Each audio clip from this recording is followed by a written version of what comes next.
நம்ம இப்ப பார்த்துக்கிட்டு இருக்குது கன்னியாகுமரி கண்ணாடி பாலம், திருவள்ளுவர் சிலை மற்றும் விவேகானந்த பாறை.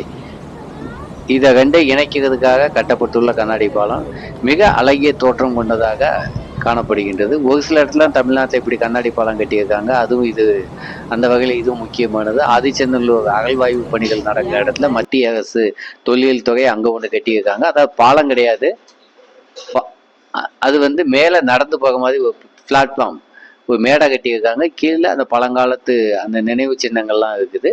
அதே போல இது வந்து கடலுக்கு மேல கட்டப்பட்ட ஒரு பாலமாக இருக்குது. சுற்றுலா பயணிகள் ஏராளமான பேர் இதனால இங்க வந்துகிட்டு இருக்காங்க.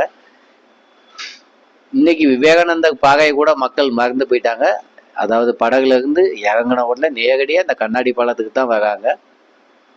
அதனால கூட திருவள்ளுவர் சிலை, திருவள்ளுவரை பத்தி உலகம் முழுவதும் தெரிவதற்கான வாய்ப்புகள் இருக்கு. இந்த கண்ணாடி பாலத்தால இப்படி ஒரு பெரிய நன்மை கிடைச்சிருக்கு அப்படின்னா அது வந்து மிக இல்லாதது. நம்ம பெருமையோட அதை எடுத்துக்கலாம். இந்த கண்ணாடி பாலம் எந்த பக்கத்துல இருந்து பார்த்தாலும், பாகவதி அம்மன் கோயில இருந்து பார்த்தாலும் சரி, அது விவேகானந்தர் பாகையில இருந்தாலும், இல்லை திருவள்ளுவர் சிலையில இருந்து பார்த்தாலும் மிக அழகிய தோற்றம் கொண்டதாக காணப்படுகின்றது. ஒரு சில தொழில்நுட்ப பிரச்சனைகள் வந்திருந்தாலும் அது சரி செய்யக்கூடியதுதான்.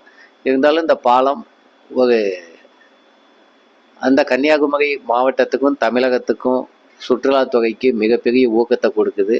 அதே போல திருவள்ளுவர் சிலையை ஒரு மிக அழகிய தோற்றம் கொண்டதாகவும் அதே போல ஏராளமான மக்கள் வந்து செல்ல ஒரு வழியாகவும் ஏற்பட்டது. நன்றி.